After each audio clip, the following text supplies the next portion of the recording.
Nhớ dùng bé chụp phim sao đây nhưng mà thì cú thế cứ bang thế tí lò mi tí lò bỏ học cú cái tua sai lúc khó cho nó mà chỉ tao muốn tuôn nó sai là nó nè chỉ một cái tôi lúc chỉ tao muốn bao giờ bé chỉ một sai họ sẽ đi dùng đi chả uốn tê là vô một sai mà hiện lại bé ông nên nhỏ là bé tê thì có nhỏ trẻ ông tôi sai còn trả tiền đốt đá là bé chủ dùng hai bôi theo tầm muốn đấy giờ thảo từ giờ tiền mong mong chống tuổi này giờ nhìn hết khó ôm mỗi lần cái thái tao bé thảo chạy bôi là bé à mong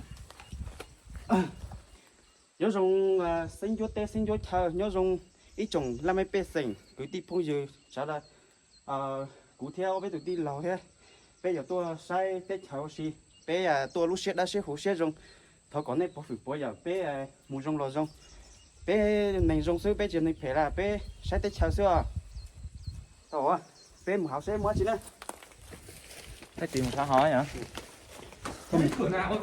đó tí camera à đã nó chỉ mua bé cho kế này ít cho kế mua bé nó ít cho kế mua tí nó ít cho kế mua nó thì bé một to lô bé nó này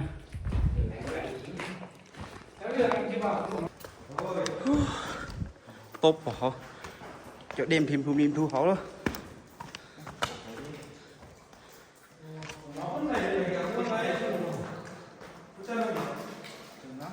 phải không ấy dùng có chập lại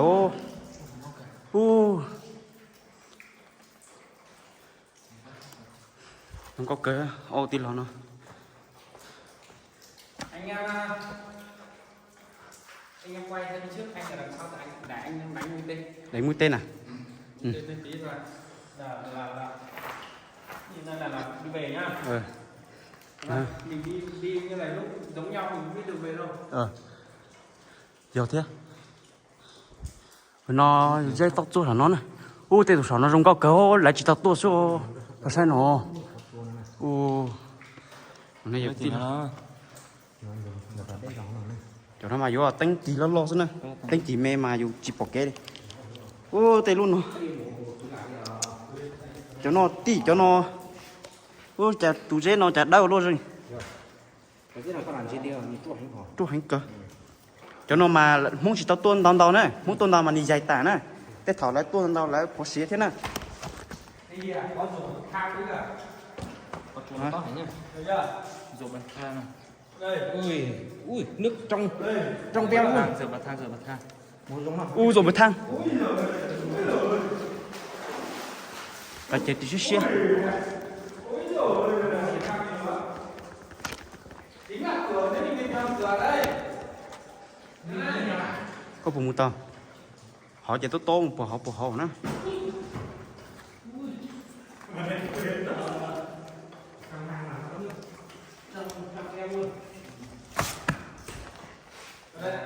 cười giản tú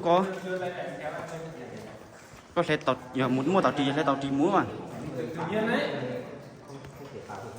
tự nhiên đây có người không làm tôi cũng bóng thế là cái công trình do tự nhiên nó rất là đẹp tức là đi nằm mỗi ưa tiền là có gì món này thay gió đi cho nó chi ạ cái cá nó dù ít tụi mong là bớt tao dùng cao đi à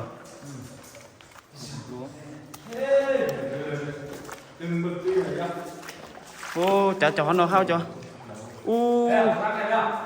đừng có chập lại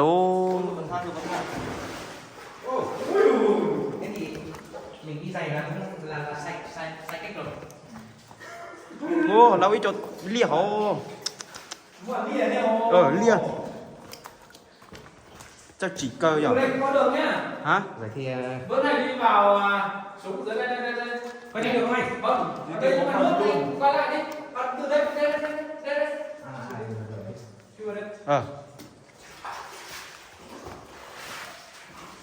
mà tí cú này nét khâu này như giống một cơ mà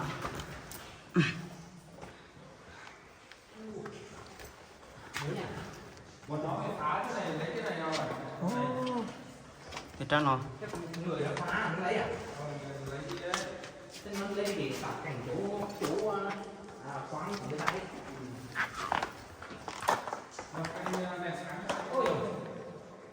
hô đã chụp cái tủ đen tao lo muôn tao đó Mình vừa đi vừa chụp hình đó.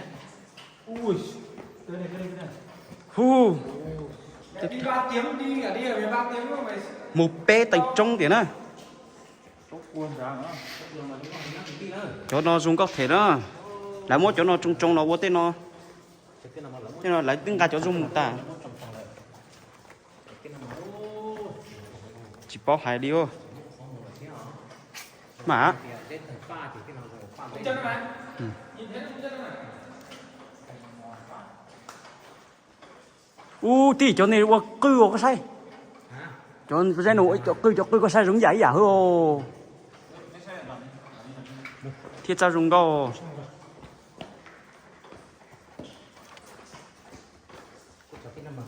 mà người chìm lua thế à người chỉ người chú chìm lua Nhiều dễ chứ. dễ thì chú chìm lua thế mà Dễ nào dùng dễ nè. giống như chết vậy rồi Cho nó. Không gầy họ con gì. Hôm nào mà dùng là ta hôm nào học lớn nè. Con gì đắp bông nè.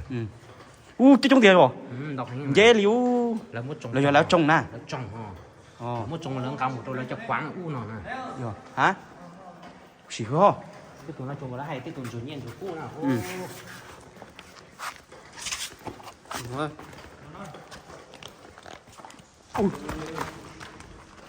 ô bỏ bể lo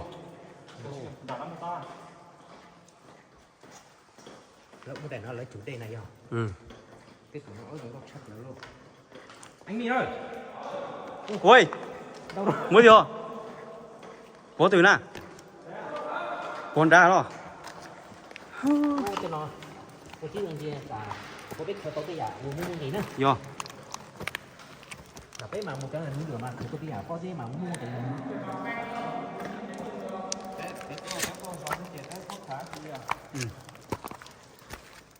cho nó con gì mà cho nó nên từ lon từ xuống đi á ta chỉ mà nó nên chua tà nè tôi tài ở dễ tài chua hò sau mà xuống đi móng á sư ta mà chỉ hả chỉ là những ai à má để sao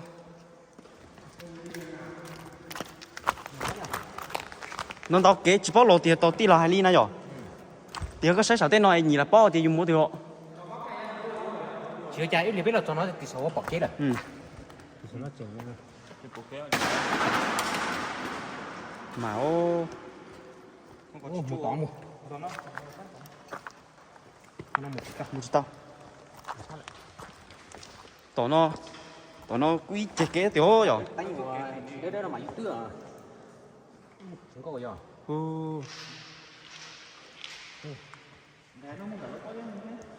nó mới lúc không mà không lại cho nó hả bộ phúc một hồi à tụi này hả vậy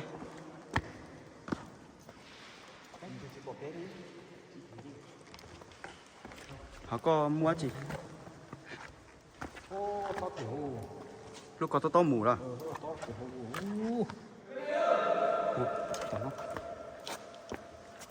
còn là có lo tao nó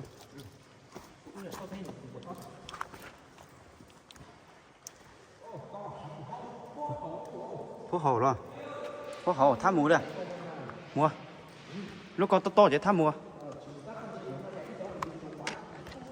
hả không má có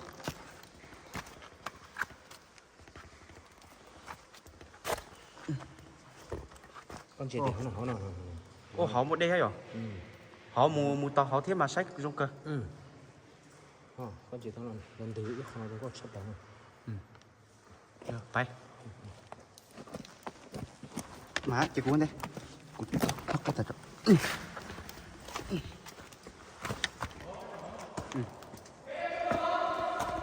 không đi được ấy ơi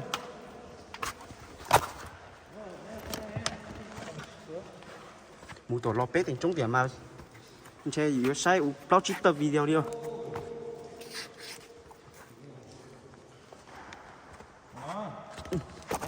hả chó gì đủ liền chắp đầu liêu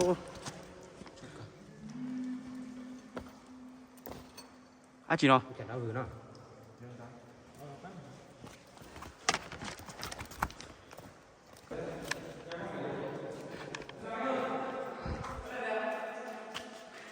chắp đầu liêu nhớ nó nó đen chết xí rồi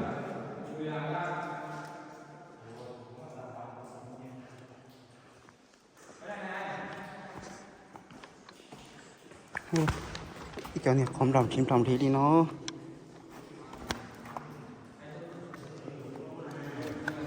rồi cái bớt xả số ta thay cho bớt xả số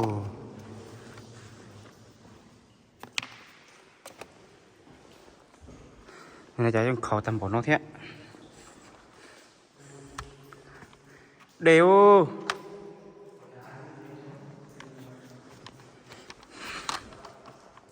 để trồng bèo xíu đồ để mà chuột cờ đá cờ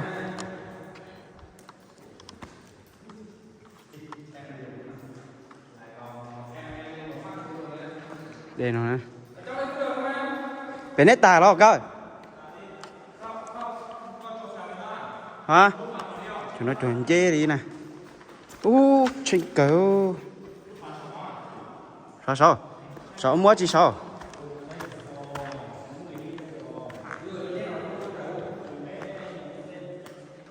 ít thông thôi phải nói cho đi thông phức chi chứ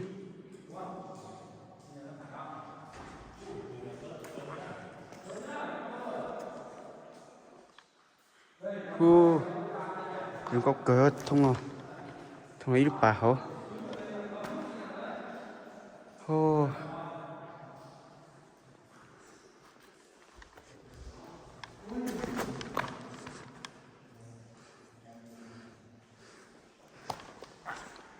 bên này bố kiếm mua là cứ bang đã có chế tục ít tục ô tục cá rồi nó có nè nên chế tục cá cơ nè nó đã có tí giá nè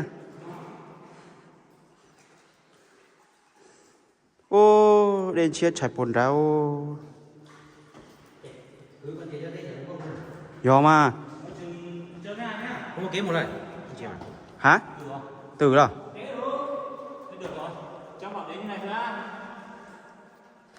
chuẩn chế thôi đá vôi xưa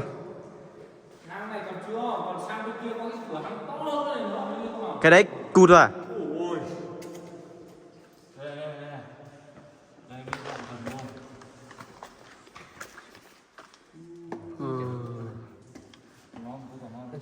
cho nó có đèn từ số lọc sang thì lọc chứ đập á không nó từ cái gáy nó rớt á anh chị ạ đây cái nước là khi nào nó đông lại là nó trở thành cái này này đúng rồi đá đây nó sẽ ngọt kiểu nước muối đây này đấy còn nó vôi này chú xin này thì nó đè như nào trên đây hết chưa tí cho vôi đồng lại hết cả múa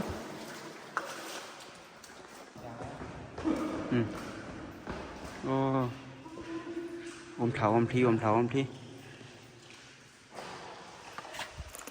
để chỉ cờ nữa là cờ nữa họ nó mà chín cho kia ok nó ý bản đã nó chào ô hiếu vôi xứ mà mất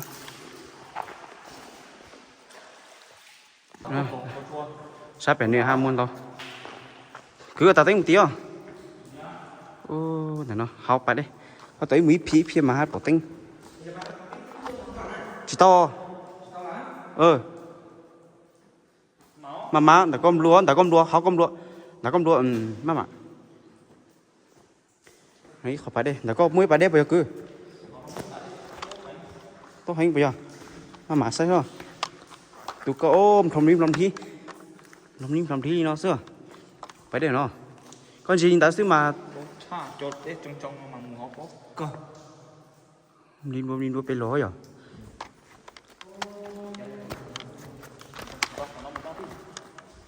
con gì nó xứ mà tôi hình như thiết đá hay nhở.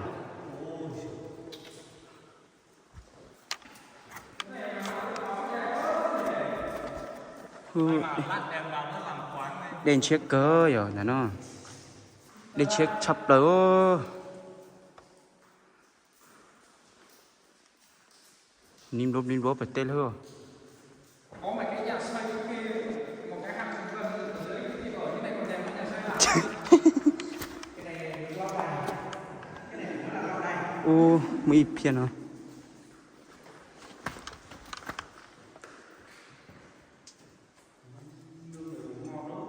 Vâng. Nhưng mà mình phải lọc nhiều vôi quá. Có đường đi được không? Nghe chúng nó bảo đi lại 3 tiếng có người. Thì biết có phải không ạ? Mấy giờ rồi? Vào đây không có sống không có giờ rồi.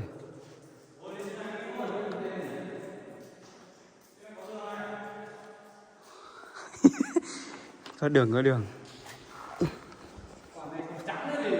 Chỉ một săn của nó.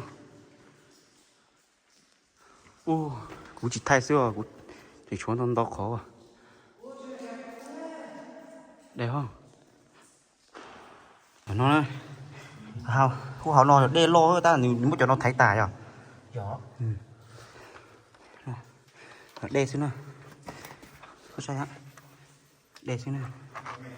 Đó nó thế lúc em mê thế nào.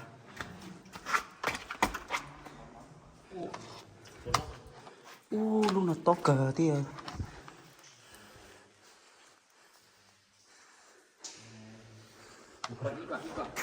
Về chứ. nó chỉ xưa sao tên nó chơi cờ sợ chừng mà trên này cờ thiêu. Ui mạnh dạo của tao nó thiêu. Con này bê đồ bỏ bê hả? Ừ.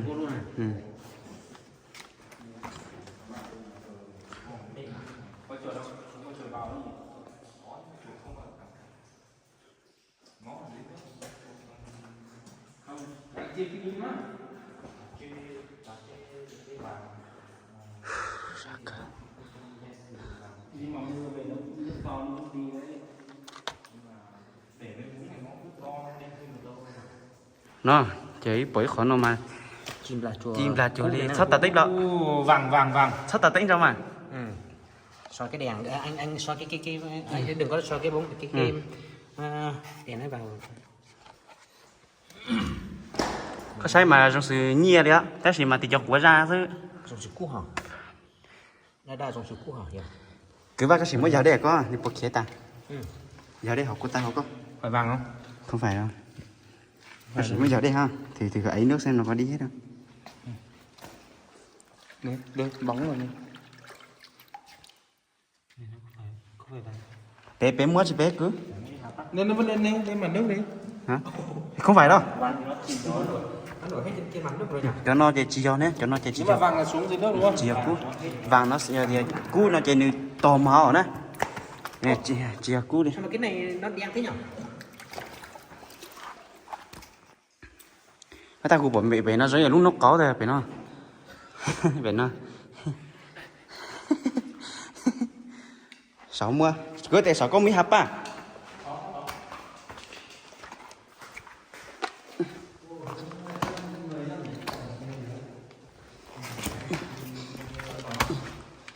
Hả ba nào?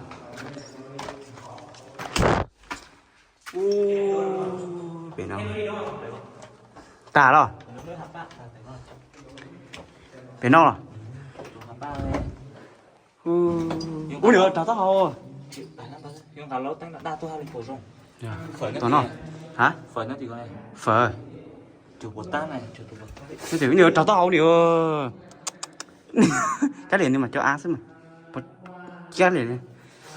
Nhớ từ phải từ. Hả? Ồ, bây giờ này có cái dính tiền chả? Tao tính sao? Ôi trên này có lối vào này. Anh ơi, trên này có lối. Đây này có cái dính nó. Không bé đâu. To lắm, ủa trên này to lắm. Đây này. Cái nó mua kém mồm mà. Mua à? Con thì họ quá chị họ đấy. Ở dưới đây có lối đi không? Chỗ này có lối này, trong này có bản thang này.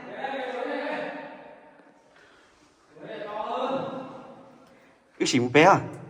Nên một lần đấy một bé nó. Ôi, lấy chỉ to đi bé một bé một cái thôi. Ít một là một cái rồi. Nó coi nó chỉ thoát tạt tích ra mà chỉ chim. Có gì nào? Thiên tài. Ở bên nó dụng tàng.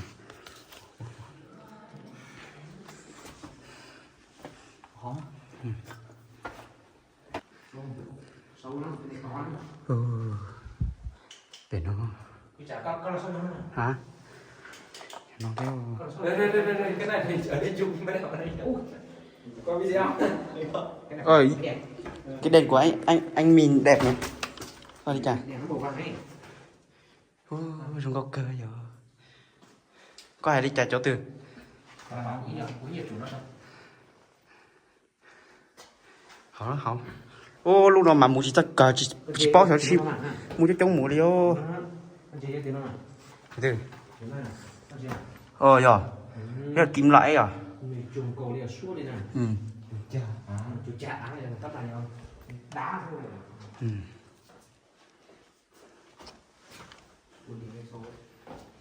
Ôi, có cả đường đi này.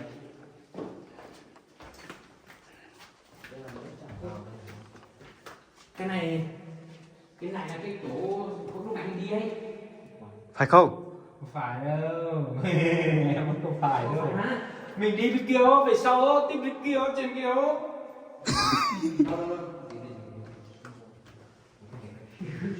Tiệt tiệt. Khó tập hết tua nó mà. Được đấy mà. Nó giống mà. Cái chỗ này nó giống cái chỗ lúc nãy mình đi này. Giống không? Giống á. Chỗ nó đang đi chèo bên này đi. Cái chỗ lúc nãy mình vô mà mình kêu là hết đường ấy. Chỉ mua. Ô, đài. Nhỉ bao. Đúng rồi, giống nó rồi. Chính nó sao? Chính nó. Mảng thế.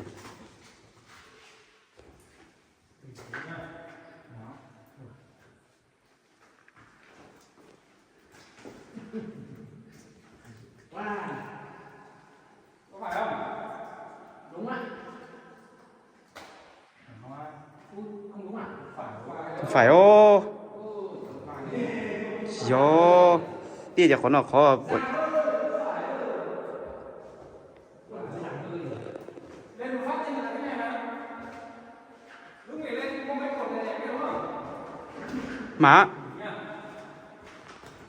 Ô, đã cờ ý tụi nhoi khó bộ từ. Thì có một cái mùa à?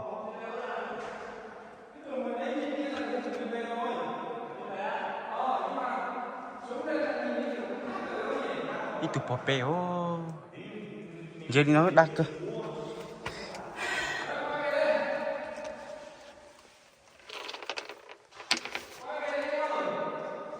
Cái dế nó không có cơ. Lúc lò lúc giàu lúc mẹ tiếng mùa.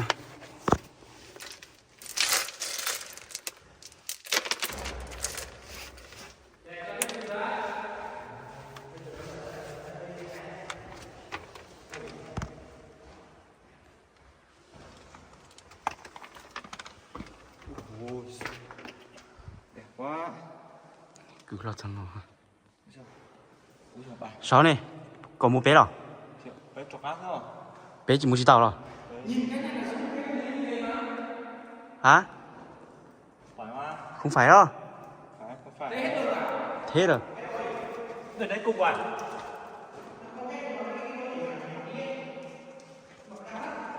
Hồi nãy mình đi không có ác thang này đâu. Tốt của họ hả? Rồi. Bên kia không hết đường à? Đi vùng đây lo nào. Cứ lên thôi. Ra ngoài thôi nhỉ? Tí ơi. Trên này ơi. Một chỉ tất cả luôn. Bây giờ cắt một số. Họ nói chê. Tí mà nhóc của họ lo.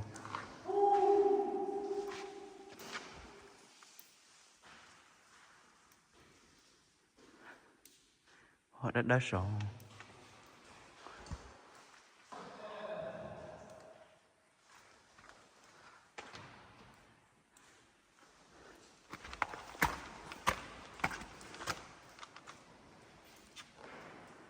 ô bé tuần để cờ chỉ thay thôi thay để cờ